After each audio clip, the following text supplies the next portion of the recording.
fucking nothing. Like, it just doesn't matter.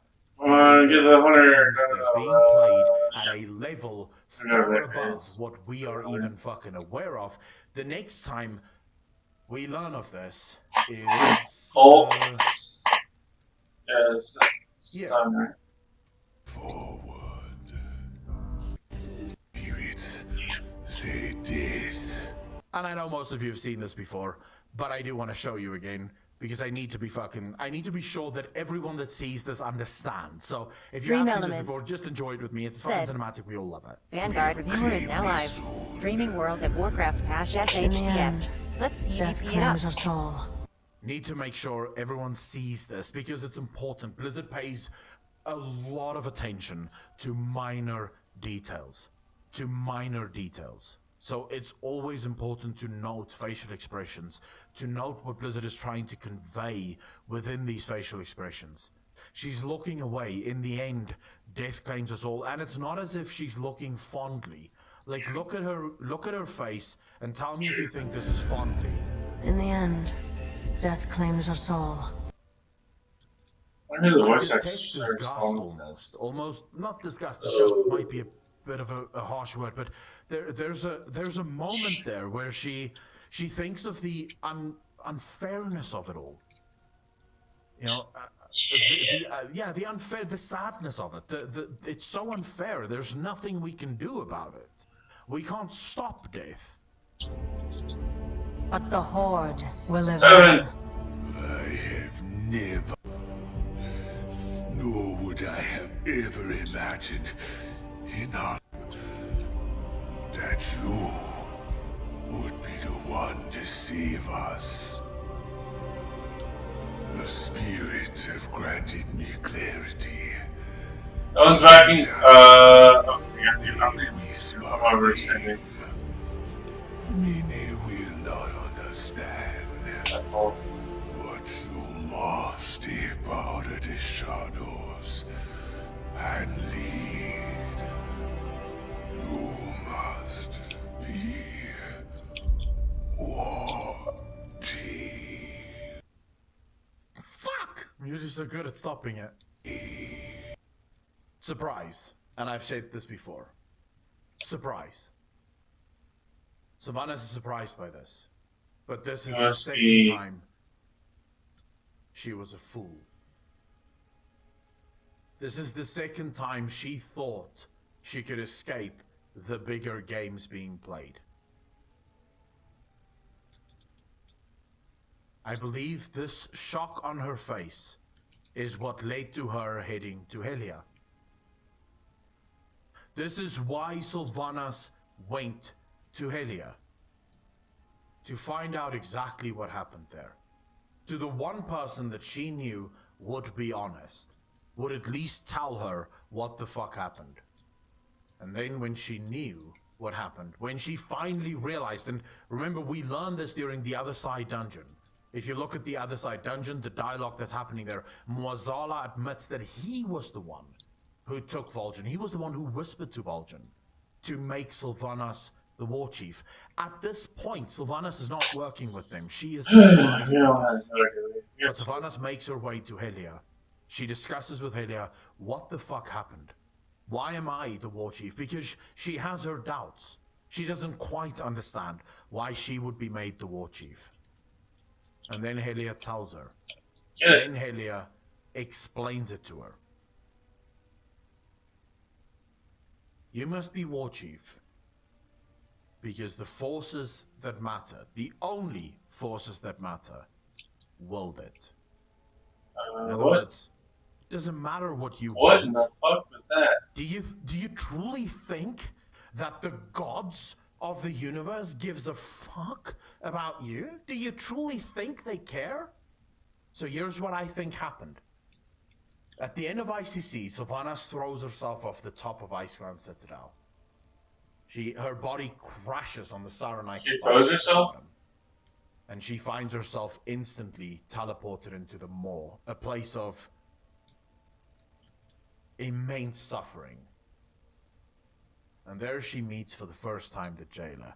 And it doesn't even have to be the Maw. The Shadowlands itself is a place of complete and utter retardation. It is a miserable place that no one wants to be in because they strip you of your own humanity and your own person. You become one of their slaves. But Sylvanas wakes up in this place and she is confronted by the jailer. And he wants something from her. But this scares the living fuck out of her. To the point where as soon as she returns, as soon as Sylvanas makes her way back to the land of the living, what is her next step? What is the next thing Sylvanas does? She starts looking for a cure for her people. To stop the She starts looking for a way to fighting save of her the people cosmological from forces. that fate. She wants to give them immortality. You see, I believe that She needs to explain I believe the that the jailer actual made her a deal. He wanted something from her and she plan wouldn't to play her, the She moral wasn't interested in races. that. That way She try to didn't want convince that. them. The hatred that she once to- felt was gone. So that way She she no won't be longer hated the another living. She no longer hated boss of the the people expansion. around her. She be a- just wanted peace. The man that she champion. had hated was killed, Instead and of therefore she boss. could move on. Instead of But bad now guy. she realizes that it was all for fuck all. Because even though she has just killed the guy that she thought was the biggest evil, she just realized that he's nothing compared to what's waiting for her and her people when they die. Like, Arthur's would be a blessing at this point compared to what's going to happen as soon as they die. Damn. Right? Why didn't she try to convince them of trying to that? figure out, how do I save my people Instead of from this giving fate? cryptic How do I clues, give them this Roy is a immortality present. so that they do not Okay, need to suffer what do I this? do with that? And she makes What a are you deal with supposed Helia, to? because now she learns that she Because like that could kind of make her Messiah.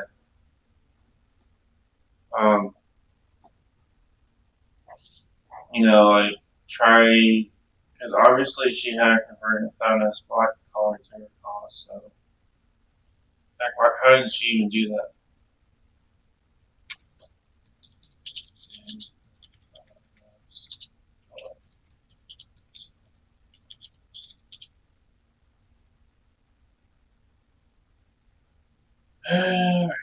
um.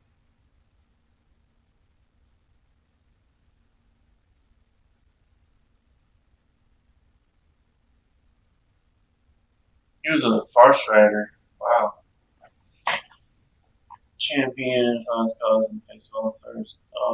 Adversity from recognizing relevance as widely remembered throughout the farce writers that their major journal had a romantic interest in her site, believing that I was like terms that my first lost. Dark Mirror, and this is an explicit attraction to personal loyalty.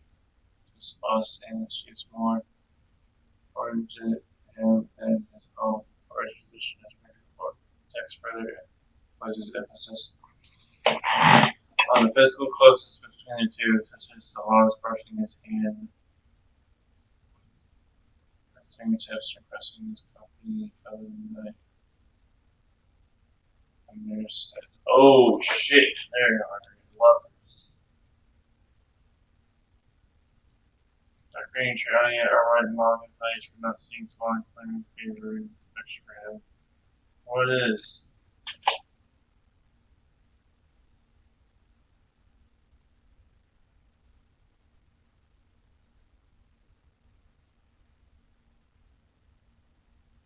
Yep. Oh, because so basically someone stuck up for him and no one else did. That makes sense. So, the reason to do that.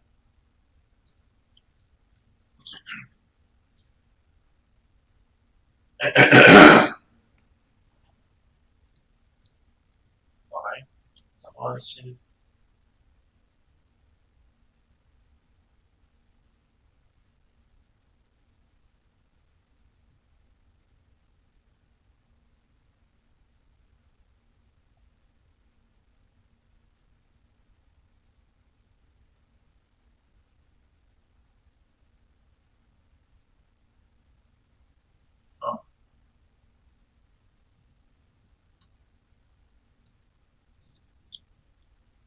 I think I went the wrong way. Oh, I did. Oh, yeah.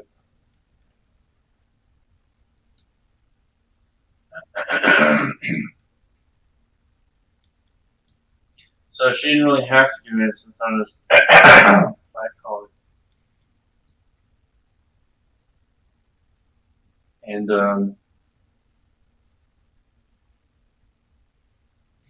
yeah, that is really weird.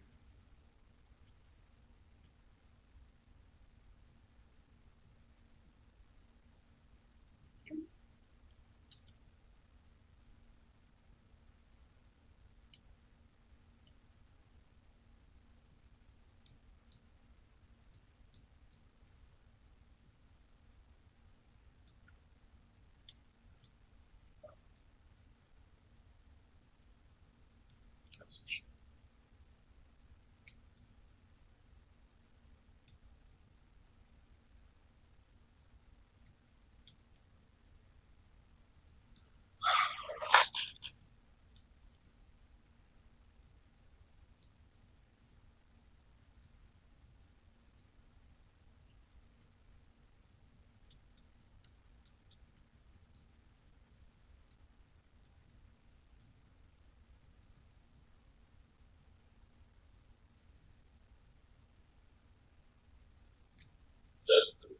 like,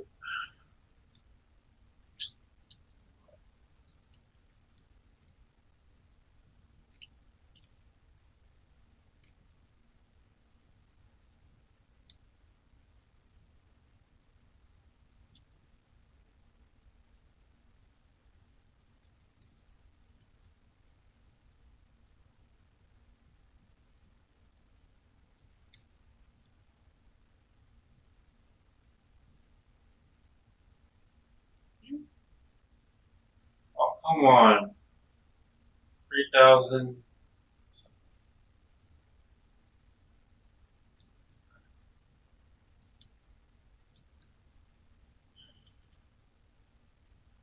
It's level 45, right?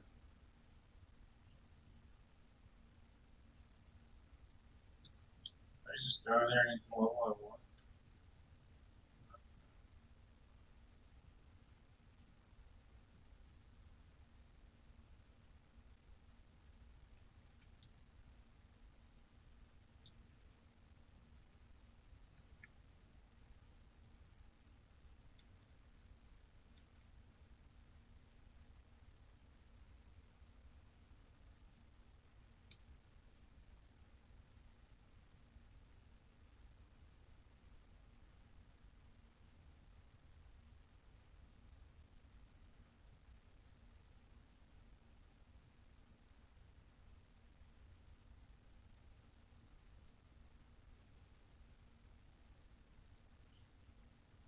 Anyway. She has once again been made the fool. She has once again been played. Even though she said she will not serve the jailer, even though she's made it clear that she will not go along with these plans, resistance is futile.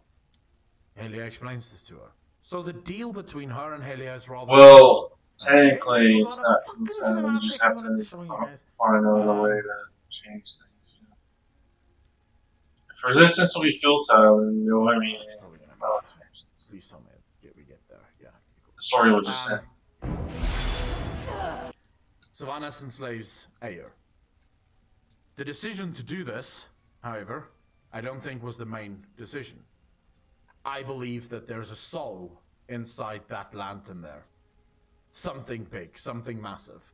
The soul cage is most likely an artifact of the first ones, and most likely a very, very old artifact. And I believe the deal between Sylvanas and Helia went something like this. Okay, Sylvanas. You wish to resist the jailer and Muazala and the forces of death? I'll help you. Take this lantern, enslave your fucking, enslave your mother of Valkyr, but then break this lantern. Because whatever spirit, whatever soul is inside this lantern was the very thing that broke the machine of death. Why did Helia wish the machine of death broken? Because when Helia dies, and she makes her way to the Arbiter sends her right back to Helheim. And Helia knew that her death was coming. She knew that Odin had planned this. Odin was punishing her. He wanted to punish her. And he knew that she couldn't actually die. Because he gave his eye to the Arbiter. He gave his eye to be able to see into the Shadowlands. Now, there's arguments that he actually gave it to Muazala. Whoever he gave it to, he gave his eye so that he could see what's happening. So if Helia dies, and the Arbiter lives, the Arbiter is working as intended, Helia goes straight back to Helheim. No way of getting out of it. And remember, Helia does not like being in Helheim. She was tricked into it. Actually forced into it. Right? Against her will, she was killed and placed there. But if the Arbiter is dead, or not working, where does she go? She goes to her master. Who's that? That's what Helia wanted. She That wants was the deal to- Helia made.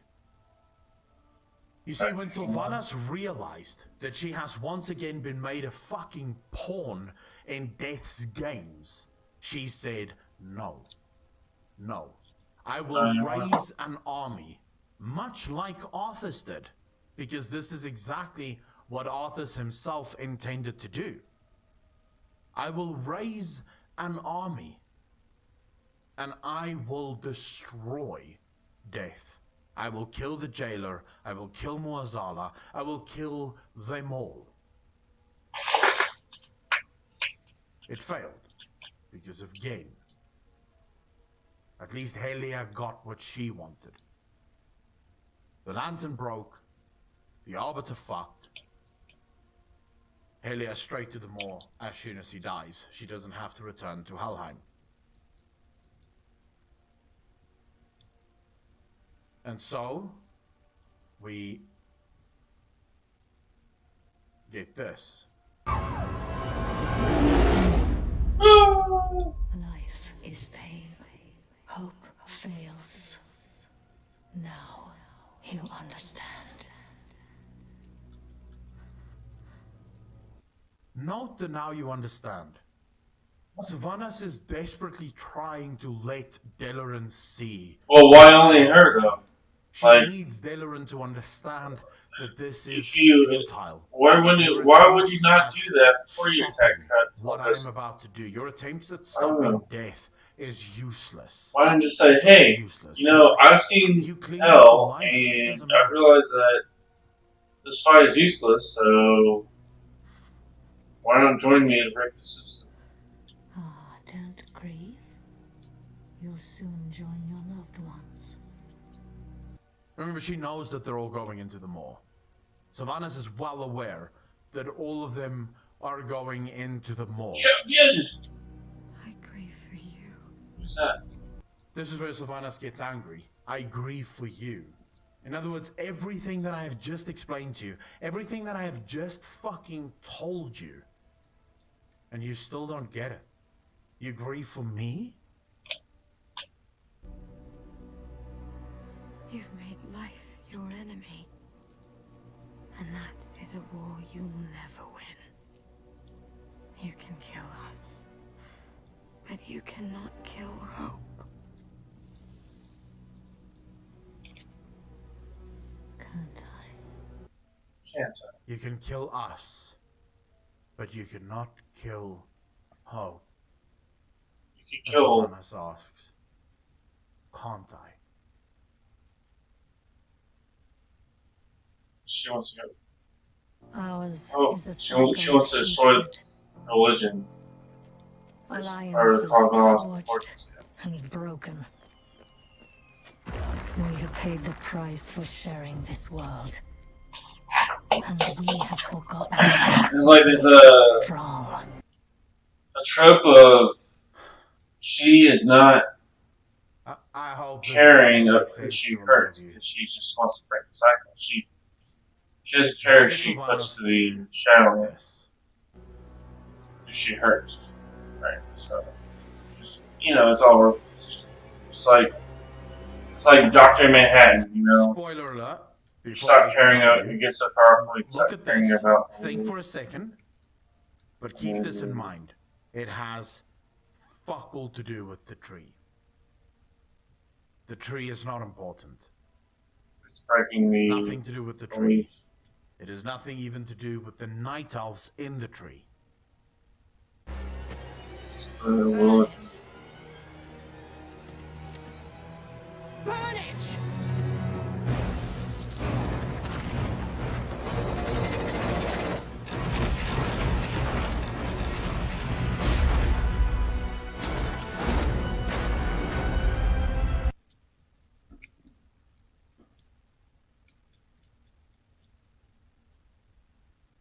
You have made life your enemy.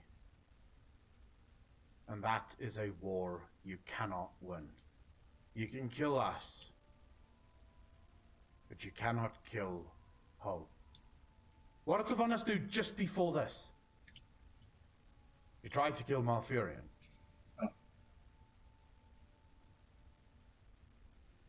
You cannot kill Hope. That's it. Ours is a cycle of hatred. Alliances forged and broken. We have paid the price for sharing this world, and we have forgotten what makes us strong. The burning of Tildrassil was to show the Night Owls that Elune doesn't care. Everything Sylvanas did in Right. Buffet was to show us that our To break the religion. alliances, when we constantly To break the belief trust system. someone from the outside, when we trust on N'Zoth, we trust on the forces from everywhere else, none of it matters. Because they're not here for us. They're not. Elune doesn't give a fuck. We learn in the Ardenweald questline that Elune is connected to Ardenweald. Elune's Night Warriors go to Ardenweald. Why did Elune... This is something that Tyrande actually asks Elune in the Night Warrior campaign. Tyrande asks her, where were you? Why did you not save your people? Why should she? They're We they're are her her bread and power. butter. Whether you live or die, it doesn't matter to Elune. You ultimately still turn into her fucking ultimate power source. True. This is what Sylvanas is trying to show us.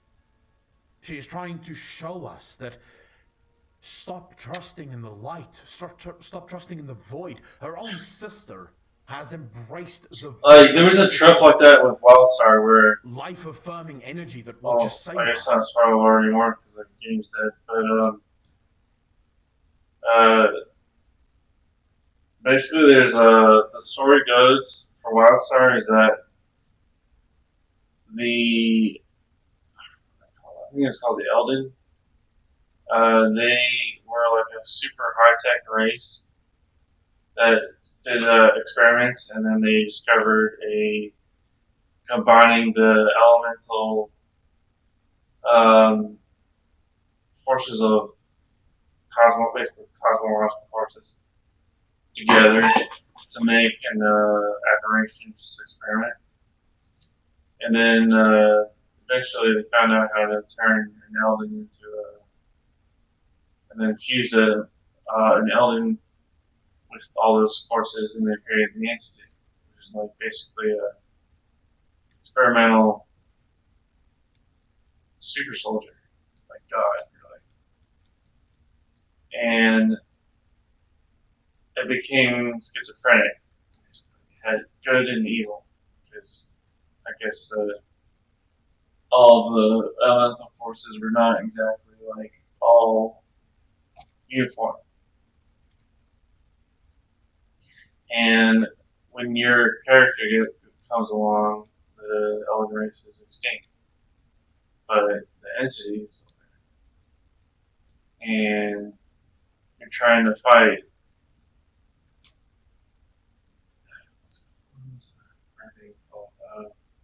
So there's two faces of the entity. What is it called?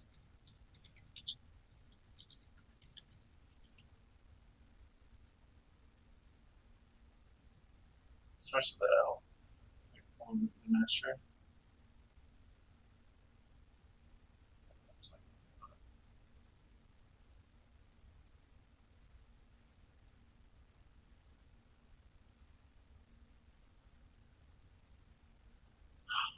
What's she called? Well, anyway,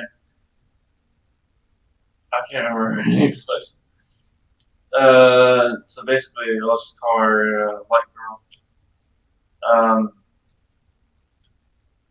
She actually helped the player out for a while to try to fight the entity.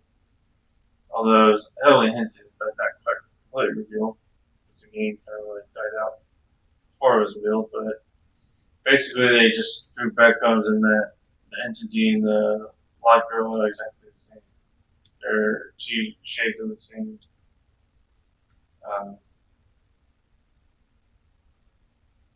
Of the same person, of the same creature. And the one side is helping you and one side is hurting you. So, I mean, I thought of an idea of the raid being like, you would literally be fighting the boss and it'll switch to the Light Girl.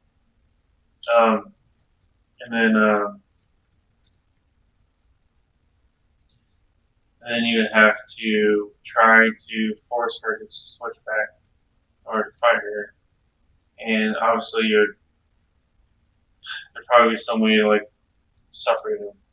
So, anyway, my point going with this is that I like the idea of the elemental forces just being sort of counterintuitive to mortal races. It's like always a fight. Just never in the point of it. Except for survival. And then,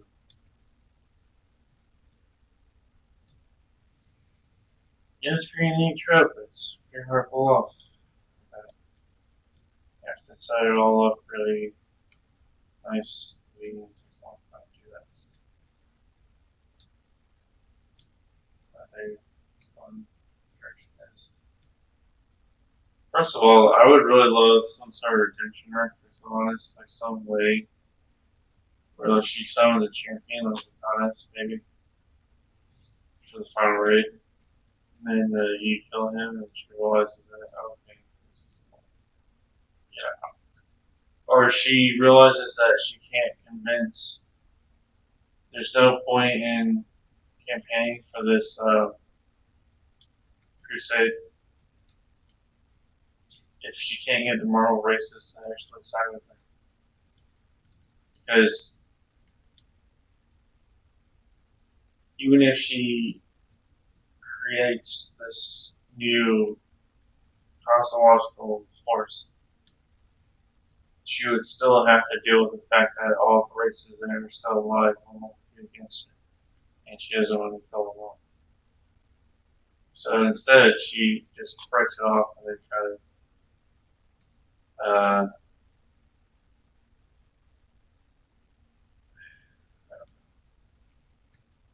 that would kind of pointless because you would still be like part of the wheel, right? Cosmological map. So there's got to be like a way to write it. That way, it looks like you're changing things, but you're not completely ending all life as we know it, or screwing things up, like just bending them a little bit. Like maybe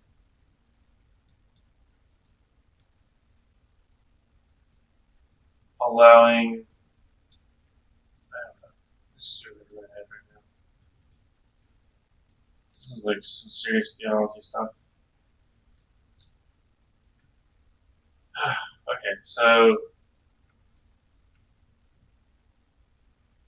I'm wondering if there's ever any lore about why the cosmological forces are ever started fighting together. Like,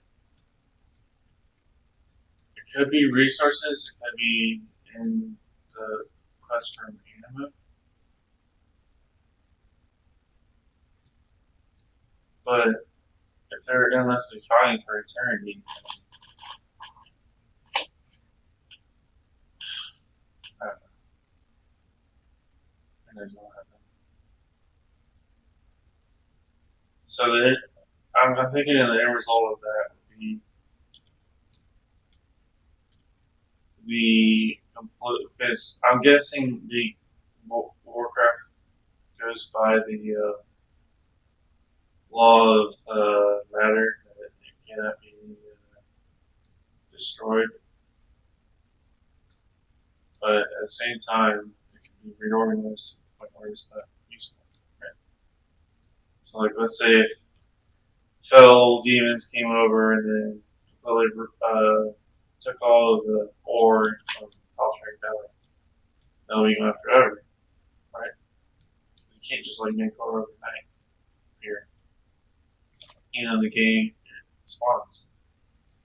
Eventually, the ore reserves will be completely gone. So then, multiply this by millions of years, and then eventually the entire universe will be stripped between the resources. So then, what will they be finding? There'll be no resources to find it.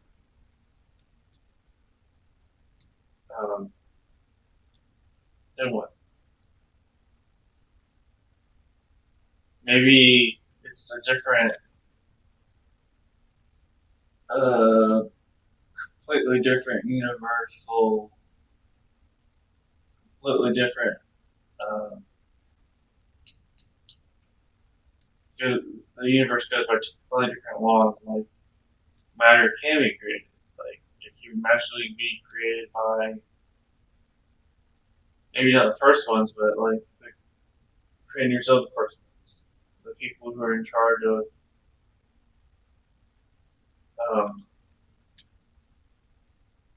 people, whoever created the planets, because world souls like Azeroth are created inside planets, right? So obviously someone created Azeroth, the world soul. So would that mean there's endless amount of planets and they just be created and destroyed by the will of God? And could it be that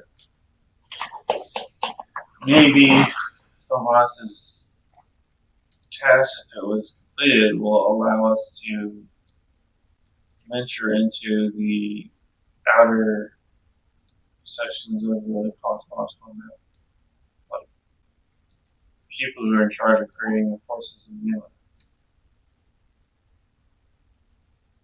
And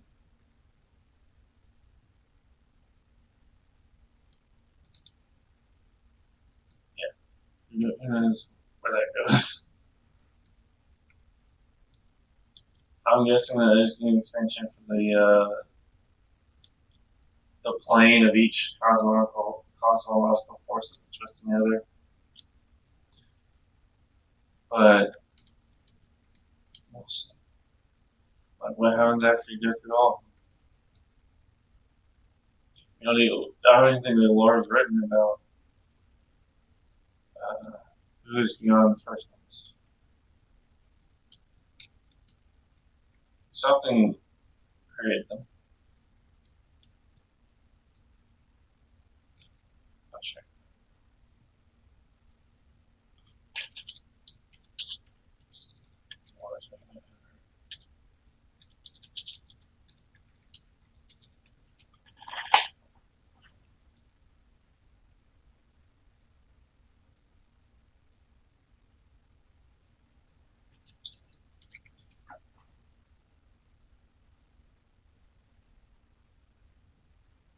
So they were introduced in Shadowlands.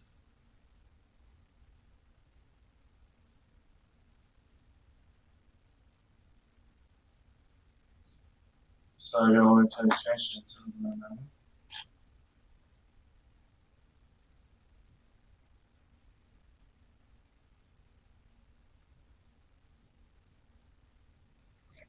Death.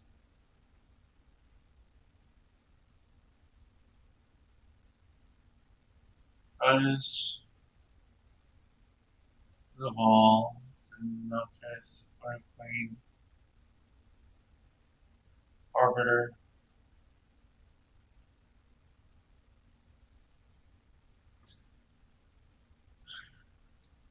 So the Titans are what? Can't get away.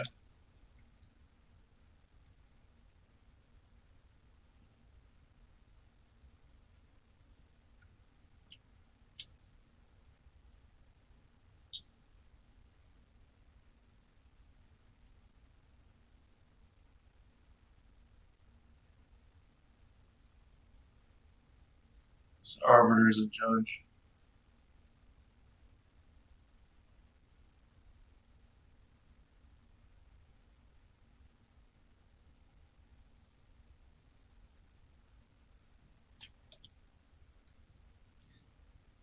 Okay, so then he created the arbiter. So then,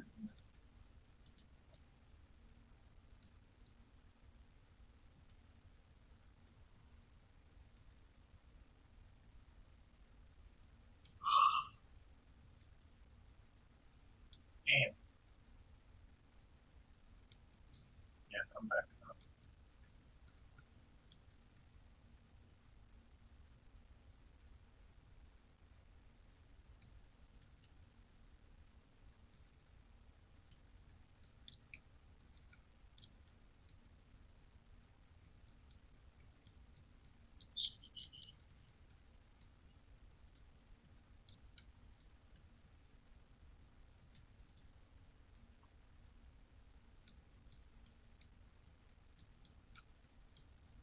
What?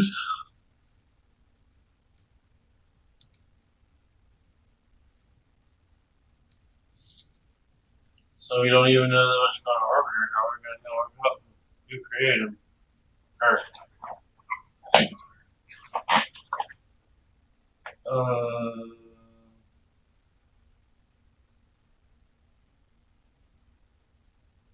oh yeah. Titan Link. It's all stronger than.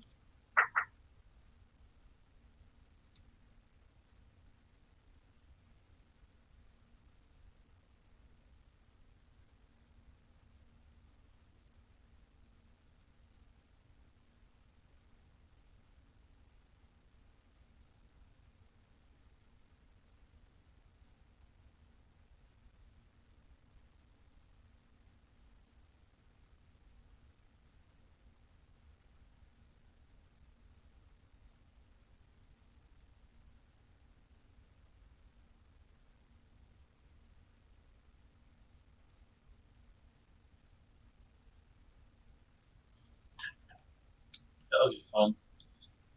So Jailer is the main boss. Oh, Sylvanas.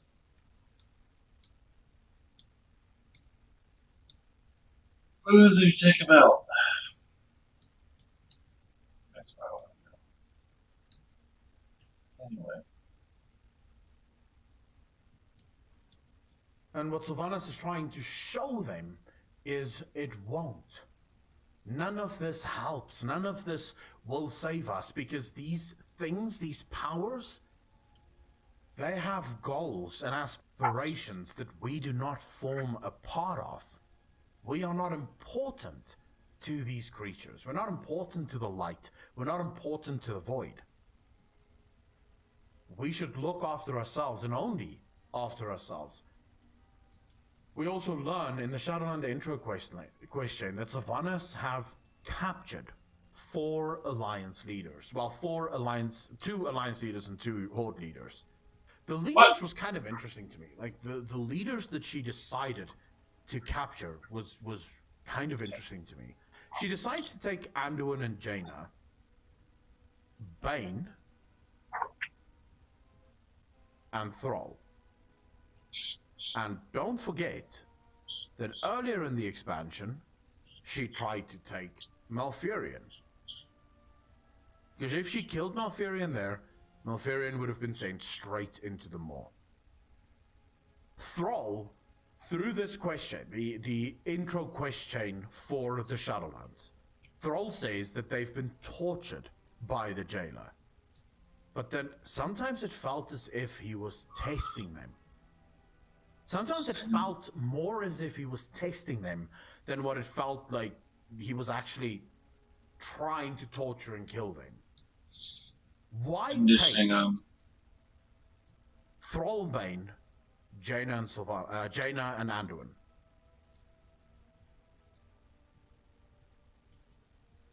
Because they're the most influential leaders. If you convince Anduin and Jaina of what is happening, and if you convince Thrall and Bane of what is happening, you can convince the Horde and the Alliance that their enemy is actually their friend. Now, we'll get to why I believe that the jailer is actually a friend, or that might be a friend. Not entirely sure yet on that, but I do lean towards it. But I do want to give you one part of what Sylvanas, just to kind of reiterate what I've been saying all this time, and to show you that this is actually said to us 1,000,000 times over. You just have to listen. You just have to listen. Savor.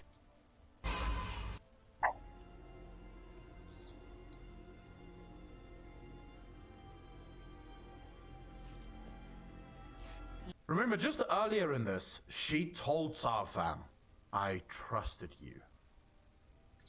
Isn't she already the told Horde me? is nothing. You are Oh, all my nothing. You are all nothing!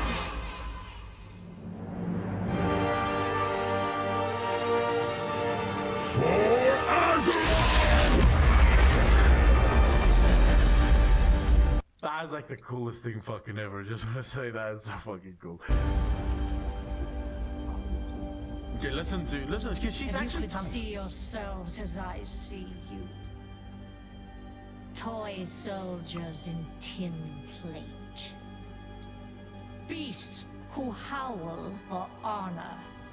Standing as one. Savor it. Nothing lasts. Beasts Nothing less. howling for honor. Standing as one. Savor it. Nothing lasts. Sylvanas' goal is to create a unified Azeroth, one that doesn't engage in petty alliances, that is constantly forged and broken, because she says this. Is a cycle of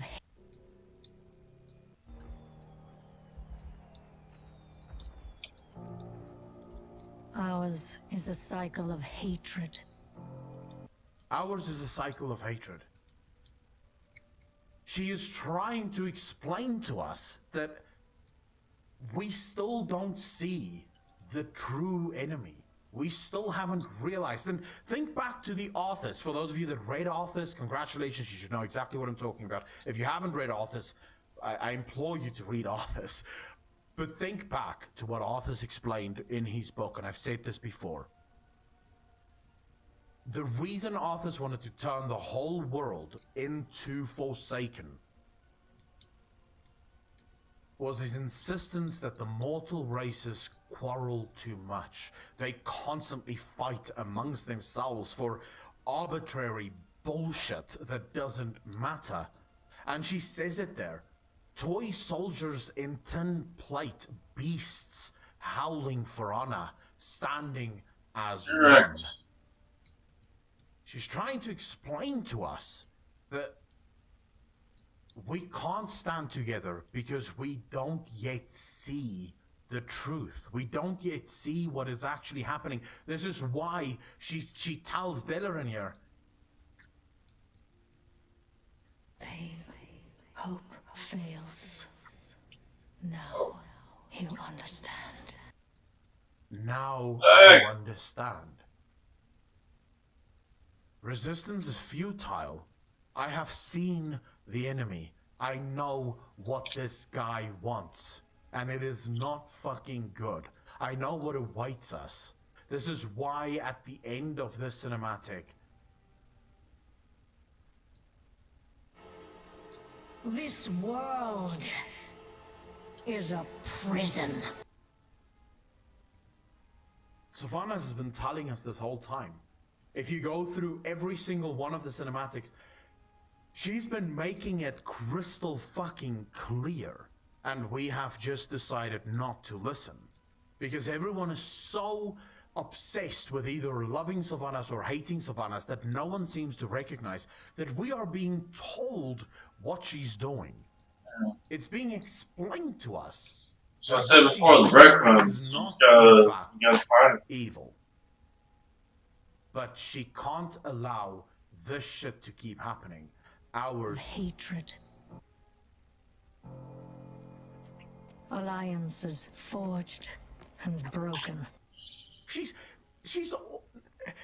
may as well verbatim quote Arthas in his book, right? She may as well verbatim quote him, because that's exactly the problem that Arthas had with the mortal races. However, Arthas thought that the answer to this was to turn everyone into Scourge, so that everyone would have a single-minded focus, his focus. Right. Sylvanas can't allow that to happen, because for Sylvanas, the idea of free will, the idea of being free to make your own decisions, has always been rather central and core to the Forsaken mission. That doesn't mean that she doesn't employ some kind of mindfuck and sometimes does control a certain number of people, but she tries at least to not do that. So Sylvanas went the entire different direction.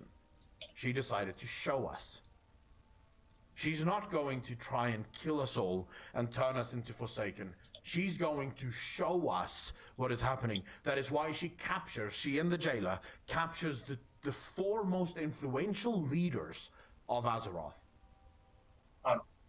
And we're told, Thrall says this, it feels as if the jailer was testing them. He was testing them.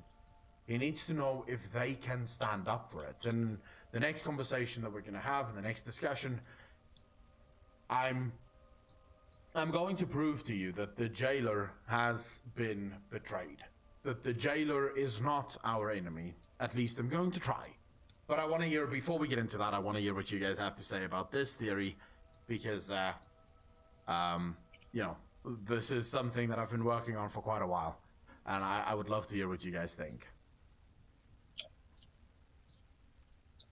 Well,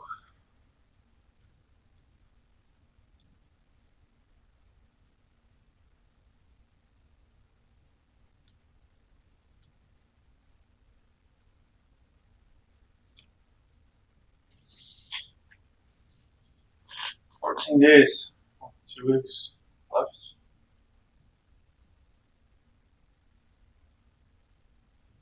Finally know how to play.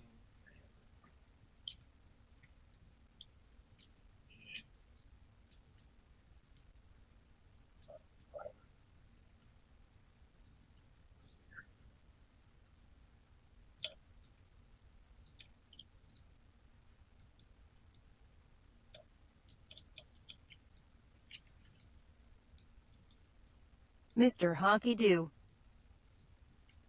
Mr. Rocky, said, "Hey, how's it going, my dude?" pretty good. Sup fam, I see you there. Welcome back to the fucking channel. My name of course is Akulon, and if this video is a little bit lower energy than usual, It's going good. I'm trying to get I have some to. infection in my leg that has spasmed the Already muscles fixed you. all the way Mr. up into my Honky back, Doo which means that I'm said, quite literally sitting here in "I'm fucking good, agony. thanks." But I wanted to make Cool. this video. I wanted to bring this video to saying, you, so if you appreciate the politics like I'm then trying to please do. leave a like on this video. Also share this video around with as many people as possible. If you're new to the channel, hit that subscribe and smash that fucking bell. Is And it also, Jason? let me know in the comment section down below what you think Right now. of this story. Of course, we are talking Anthem. To those of you that do want to support the channel a little bit more directly, the links to all of the fan supported sites is in the Play, well. down below. Alright, so Anthem, we finally have some answers from Jason Schreier. Now, I want to make this clear. I'm not the biggest fan of Jason as a person. I find him sometimes to be a little bit misled on some issues out there. And also, I find him to Mr. be oftentimes Honky a Doo little bit preachy said, around what can "No, be I've done never for played gamers WoW, and ha ha ha." But what Yeah, you should. is that he appears to be at least Shadowlands in some is ways big. very principled. He has Very been big. behind some of the biggest breaks in the gaming industry. I played it since launch. We finally have some answers from people who worked at BioWare as to why Anthem failed. Some of the developers that he spoke to still works for BioWare to this day, and some of them have left BioWare due to the failures of Anthem. He has spoken to about 19 different employees to get a feel for what exactly happened with Anthem. And I'm going to go through some of the key elements here, but hopefully by the end Do you play any MMOs? it is a pretty fucking long article, guys, so I'm not going to go through all of it. Believe me, that will take us about half an hour just to read through it, and with my commentary we could be here for an hour plus an hour plus. Mr. Honky Doo I'm not going to do that, said, but I'm going to Oh, is the takeaways from it. First up, I believe that by now most people should be in agreement. Anthem sucked monkey dick. Right? Anthem was just not a game. Do you play any MMOs at all? Anthem did not fucking work. And one of the key problems that I had with Anthem that I said in my last video about Anthem is that I'm not sure if Anthem knows what it wants to be, because it plays as if it Mr. wants Honky to be a Doo looter shooter. said, I play RuneScape, but I don't stream it. Especially if you've dipped your toe into the war. Yeah, RuneScape's pretty fun. I never really got into it. Now that Combat, kind of. shooter, that map is interactive as fuck. It is busy. You feel like there's always something to do. Kind of compare that to Anthem. You have an empty map that looks fucking ridiculously crap. And well, it doesn't look crap. It does look beautiful. But after a while, it's like, yeah, these are the same things the whole fucking time. And that's where you kind of go, yeah, this is kind of boring. Whereas Division, it's fucking beautifully done, right? It's Washington, D.C. It's done so fucking well. The map consistently changes. You feel like you're in this alive world. Yeah, the story fucking sucks, but it's a looter shooter. That's supposed to be the way. Or that it's supposed to be that way, at least. I don't know why, but that's the rules. I don't make the rules when it comes to looter shooters. I simply play them. But Division 2 is what a looter shooter should feel like. Yeah, exactly. It does not feel like that. And it becomes very clear. Jason speaks to developers. It's bare bones. Say, from 2012-2013, when Casey Hudson, who was the director for all of the Mass Effect games, came together with a small team of Mass Effect veterans to start working on this brand new game. The game, of course, would have been called Dylan. Now, Dylan was a reference to Bob Dylan, a game that would be referenced by fans and creators of games alike for years to come. They wanted to create something new, something groundbreaking, and you fucking did it! We're going to be talking about Anthem for years to come as what not to fucking do when it comes to making games, right? So, at least in some ways, you fucking achieved that. Congratulations. But of course, Dylan was just the code name for the project, and after 4 years of development, they still don't fucking know what they wanted the game to be. The game went through all of its pre-production, a time where you kind of settle on what you want the game to be, where you settle on how you want the game to work. After all of that, when the game finally entered into its final stages, now it's production time, then post-production time, and then launch. By the time they went into production time, what games are you excited for? Fucking clue what this game was actually going to be. Some of the developers saying that the leadership team would go into a meeting. Now, remember, Casey Hudson left BioWare, I believe in 2016, if I remember correctly. It is referenced in the article, so you can just strip down all the buffs. But I believe in 2016 he left BioWare. He did state in his letter while he was as he resigned that, you know, the game is ready, the team is ready, they can take it from here. But he's leaving for whatever fucking reason. We later found out, at least in some ways, that it had to do with oversight and management within BioWare and just a difference of opinion of how things were supposed to go. But again, all of that is simply rumor and speculation. We don't know exactly what happened there. But Casey Hudson left, and then it fell towards a new, very new employee at BioWare to lead the team. The reason I don't even remember this guy's name is because he didn't do much. And this is clear when the developers start talking about it. Consistently, leadership would come together for meetings in order to decide on specific directions that they want the game to come in or go in, and no one would say a fucking word. No one would actually step up and say, no, this is what we're going to do with the game. The whole meeting happens, everything is finished, and then they still haven't decided on a single fucking thing. Wow. So the developers would just sit there going, well, what are we designing here? What are we building? According to leadership, the game should play a lot like Diablo 3. So that's where they should take a lot of their inspiration. But according to one of the developers, consistently these ideas would come from leadership. And the game would actually start shaping up a lot more like Destiny 2. But they were never allowed to reference Destiny 2 in the entirety of the development cycle, which was just like, well, fuck. You guys want us to make a looter shooter without telling us to make a looter shooter. We shouldn't say that it's a looter shooter, but all of the ideas that you're giving us is a looter shooter. Yeah, that's so stupid. But it's not a looter shooter. It's like a cult atmosphere. But the problems we're facing is closer to what problems a looter shooter would face than it is to what Diablo 3 would face. So they couldn't do that. And when they did bring this up, they would get some really fucking nasty stares from people, as you know, that was just not the game that they were going for. Of course, no one knew what the fuck they were going for, but they had some cool ideas. They really did. One of the early ideas was to have a world that would be more about survival. In other words, you would have multiple cities around this big, vast fucking world, and from these cities you would head out with your friends to investigate certain things that happens out in the world. This world would be in flux consistently. Mega storms would be happening, seasonal changes, all sorts of procedural events and things that would happen out in the world that would make your time in the world very, very different every single time you head out. The idea was that you would head out into the world, and it would be more a case of trying to survive for as long as you can there before you have to head back. So you would go around salvaging things in order to upgrade your suits and your weapons, but it was never supposed to be about the loot. I played it. Optional. Did you ever play anything? You would try to survive in this very vast world and to understand what exactly is happening in this world. Of course, it soon became clear that one of the directions, the other directions was in stark contrast to that direction.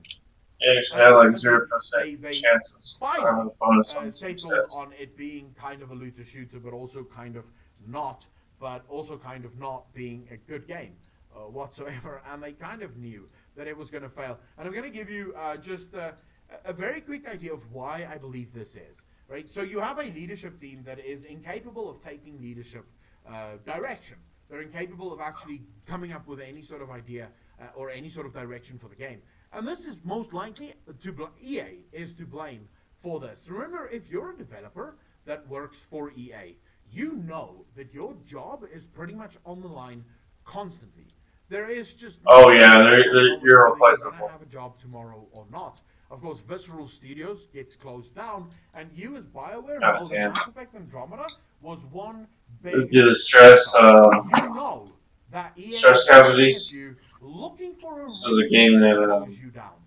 What sorry do you think that does to a developer that needs to come up with a way in order to make a game? It leaves you with you're so stressed out. You have to go to the bathroom to come down on your head. You're not crying or whatever is going on. No, you're. Of course, they actually say that when they finally made a demo and they gave it to Patrick Sutherland, they had decided to remove flying once again. Something is removed or frustrated in the game. But they decided to remove flying because they couldn't make it work with the Frostbite engine and with all of the other difficulties that they had. And Patrick Sutherland came back and said, this is bad. This is ridiculous. This is not what I was promised. I don't want this game. So they had to rush another demo where they put flying back into the world, changed the world again so that it would actually work with flying. And this was where Patrick Sutherland said, yeah, that's what I want. And that's where the teaser trailer really was born, was from the demo for Patrick Sutherland. But then we get to the key problem, the key issue in this whole thing. And again, Patrick Sutherland is to blame for all of it. Frostbite. So, again, I'll read this for you guys. Complicating these problems further was the fact that sometimes when Anthem, they didn't have another engine. Make a decision, it could take weeks or even months for them to see it in action. There were a lot of plans set at where by the time they were implemented, it was a year later and the game had evolved. The explanation for this lag can be summed up in one word, a word that has plagued many of EA Studios for years, now most notably BioWare and the now defunct Visceral Games. A word that can still evoke a smile or sad grimace from anyone who spent any time with it. That word, of course, is Frostbite. And this is a quote from one of the developers working for BioWare. Frostbite is full of razor blades, one former BioWare employee told me a few weeks ago, aptly summing up the feelings of perhaps hundreds of game developers who have had worked at Electronic Arts over the past few years. Frostbite is a video game engine or a suite of technology that is used to make a game created by the EA-owned Swedish studio DICE in order to make Battlefield shooters. The Frostbite engine became ubiquitous across Electronic Arts this past decade. I don't know what that word is or how you pronounce it, but I'm just going to go with ubiquitous, or whatever the fuck that is. That's close. You, then you can tell me. It's pretty much it. What that word is. I'm not English first language, so that word. Across Electronic Arts this past decade, thanks to an initiative led by former executive Patrick Sutherland to get all of its studios on the same technology. By using Frostbite rather than a third-party engine like Unreal, those studios could share knowledge and save a whole lot of money in licensing fees. So money.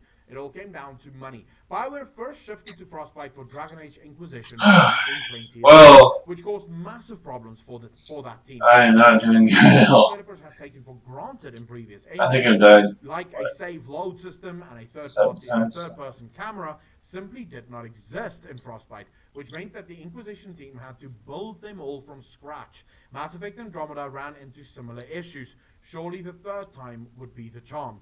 As it turned out, Anthem was not the charm. Alright, so again, not going to go into further because it's a lot of reading. Sure. But it turns out that all of these procedurally generated storms and events that they wanted was impossible with Frostbite. While Frostbite can develop massive worlds, and it can do that very beautifully, one of its key problems is that once you try and put people in there consistently, and you try to have a world that is alive and moving things around it, Frostbite turns out can't do that. It doesn't do that well. And it actually just fucks up things. One of the developers actually explains here that they had bugs, right, which they would encounter. And it would be easier to just work around the bug than actually fix it, because fixing it would take weeks. And one of the key problems that they work around the bug. The EA team, Wow. the Frostbite It team, really the bugs. EA would work across all of the studios with all the studios' Frostbite-related problems, but they belong to EA. Now, BioWare, being the company that earns the least for EA, would be lost in when it comes down to Frostbite support. Because, at the end of the day, EA is a company. They will give support to the companies that make the most money, which means that companies like EA making FIFA, the FIFA development team, they will have the litter. What time zone are you in? And of course, the newest FIFAs all run on the Frostbite engine, which is something that further plagued the BioWare team, as they lost a lot of their lead engineers that knew how Frostbite worked to the FIFA teams, because there was no one who knew how FIFA or how Frostbite worked on the FIFA development teams, which further put BioWare in a tough spot. So all of BioWare's problems can be summed up, I think, in just one word: EA. EA is the biggest problem. They're their own biggest enemy. Because of the way in which they conduct their business, they make it impossible for developers to feel like they're allowed to make mistakes, to feel like they're allowed to actually put themselves out there. And the stress just makes the work worse. If you want a company to succeed, it must be a mistake-friendly environment. Now, that may sound counterintuitive, but it is actually so fucking important. You don't want a toxic cult atmosphere. is constantly so scared of making mistakes because they know they may lose their jobs if they do make those mistakes. They will end up making mistakes because they're trying to avoid making mistakes. Or alternatively, they will end up playing it so safe that what you get is a game more akin to Battle for Azeroth rather than a game like Mists of Pandaria or a game like Wrath of the Lich King, right, which actually tried new things and actually went out of its way to reinvent itself.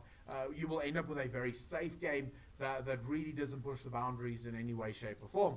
And you don't want from my work. It's such a big fuck up that no one wants to take responsibility for moving the game in any sort of direction. Again, this is down to EA. It's how EA runs their business, and unfortunately that is detrimental to any sort of creative process, because in creativity, in the process of creativity, what you're dealing with is mistakes. You will make mistakes. You will do things wrong, and that's how you learn. You continuously adapt and get better at it. And then, of course, the other problem is that EA continuously wants to cut corners. It wants to save money. So what it's doing is it's forcing all of its developers to use the Frostbite engine, when quite clearly the Frostbite engine doesn't do well with RPGs. It can't design the games that they want them to design. And I hope that maybe instead of closing BioWare down, EA will start giving them the freedom to develop the games that we know they can develop. Alternatively, one of my biggest hopes is that EA lets BioWare go. Yeah. Just allow for them to go back into the world Like, and enjoy themselves. Bungie. But guys, I want to hear from you. After you read the article, there will be a link in the description down below. Let me know what you think of this whole fucking issue. How does that happen? A lot more that I didn't cover in this video because it's Probably like a deal. people. And there is an article that you can go read over at Kotaku, the link in the description down below. Of course, if you like this video, if you like this one, hit the like button, hit the subscribe button, and smash that bell that notifies you whenever I put up brand new content. And thank you to everyone that is already supporting the channel over on Patreon. Thank you so much for your support. It does mean the world to me. Remember, guys, Patreon, Subscribestar, PayPal, and Teespring. Any of those sites, your support is always appreciated. Thanks so much for watching. And as always, I'll see you in the next one. Peace out, fam. Ah, come on.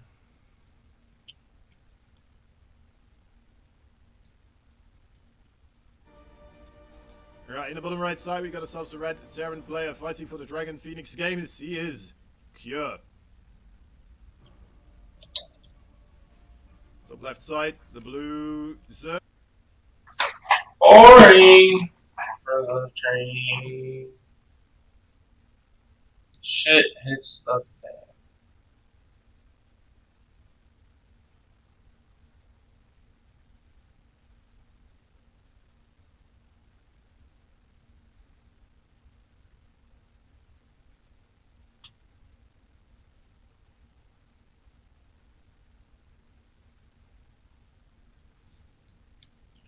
I don't know. I'm having trouble with that.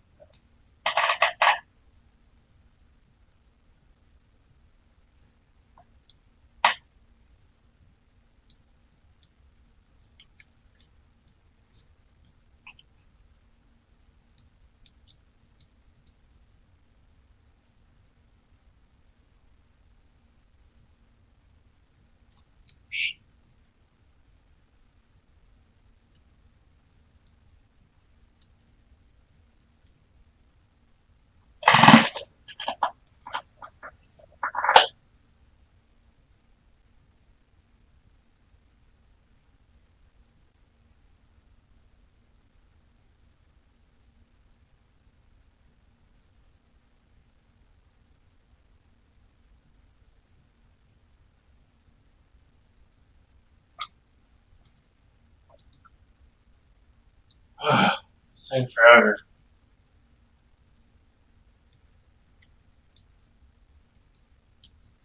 One tower.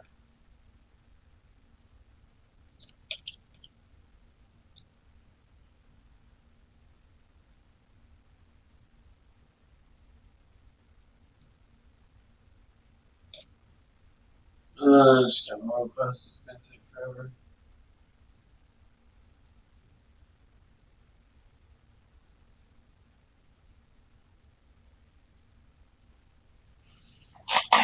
Okay.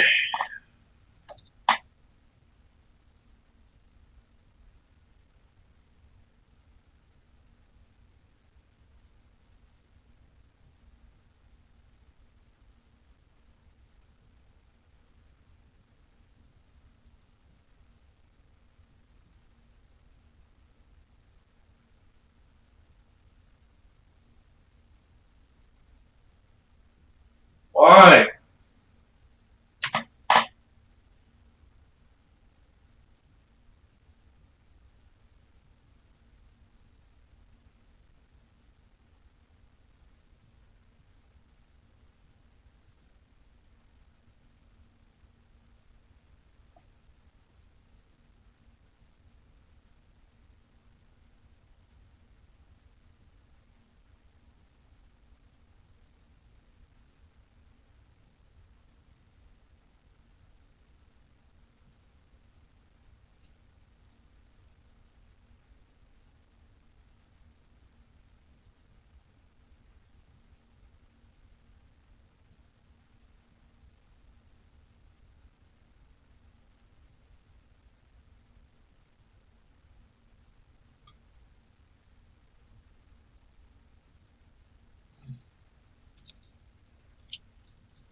Uh,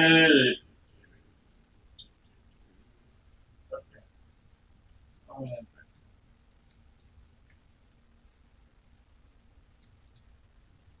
So, shit.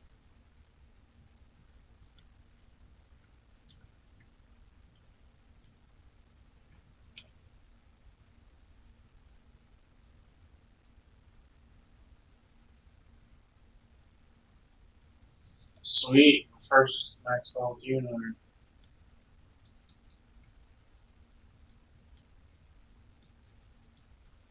Oh, that's so fun, man.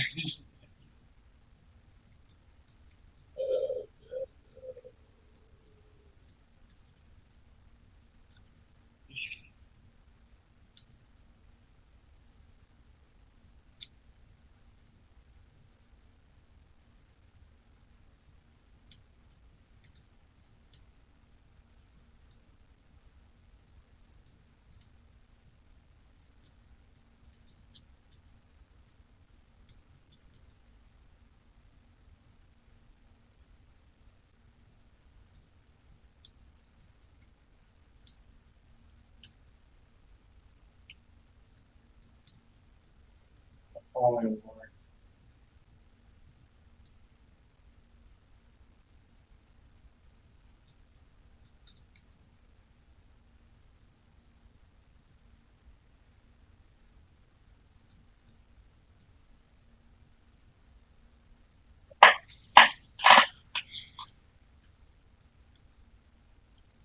Yeah, my gear sucks.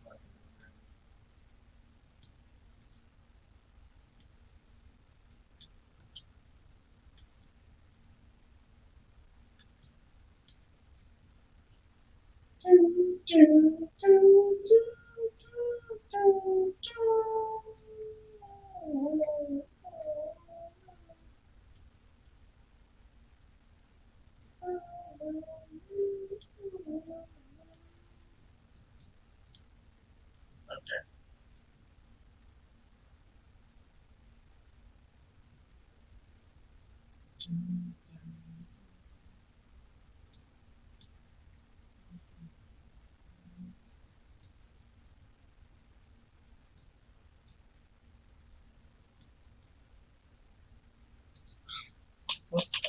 What?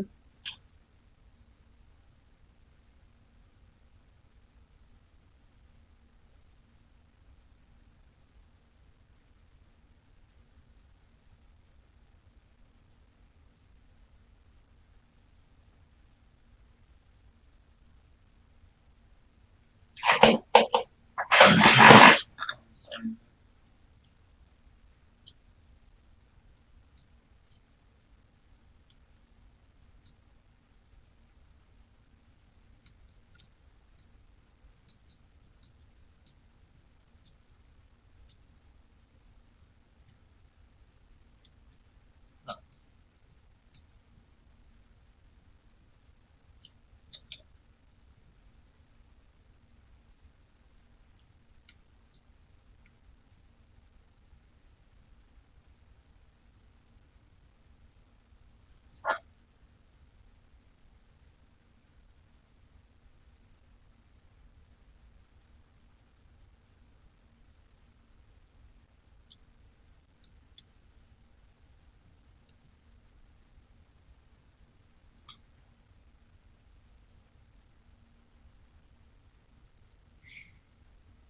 Do the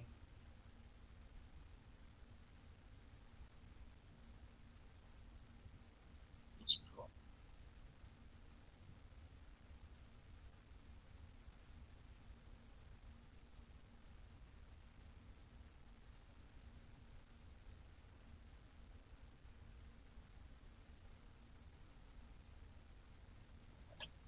Garrison.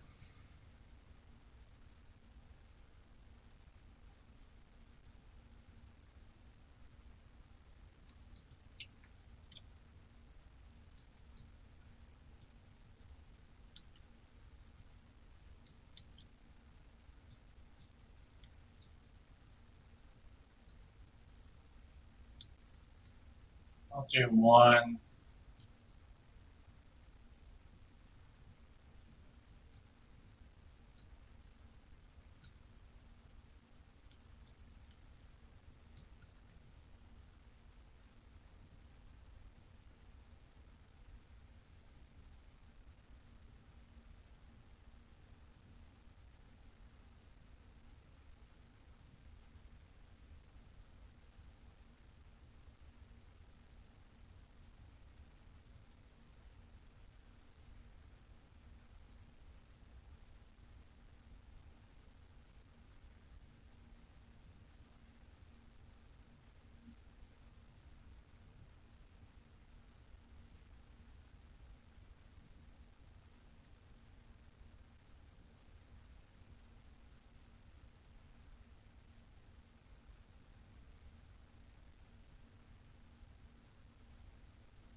Next up.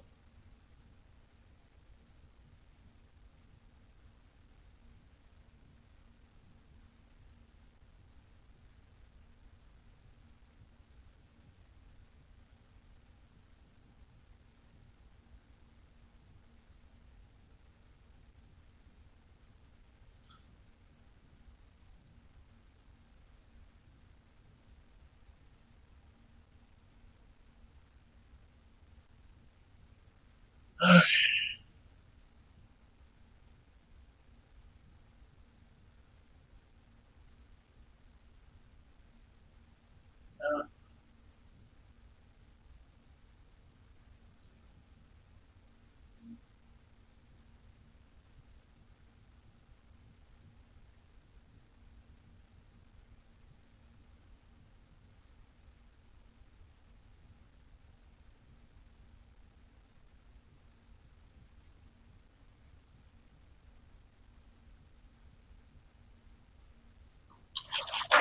Success. Okay.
Yeah, he was talking about corruption, like how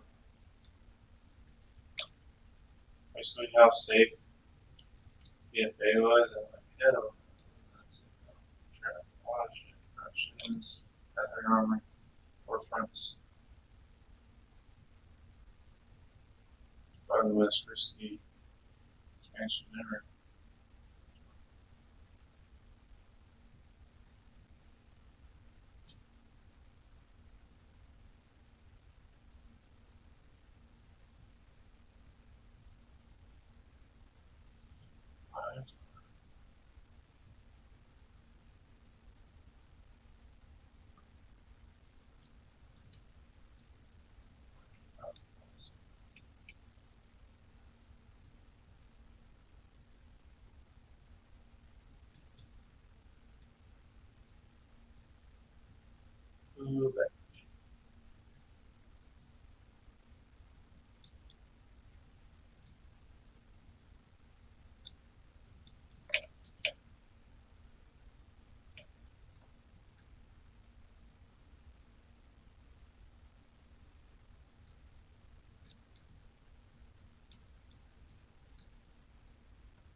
thanks for coming in. He'll be back on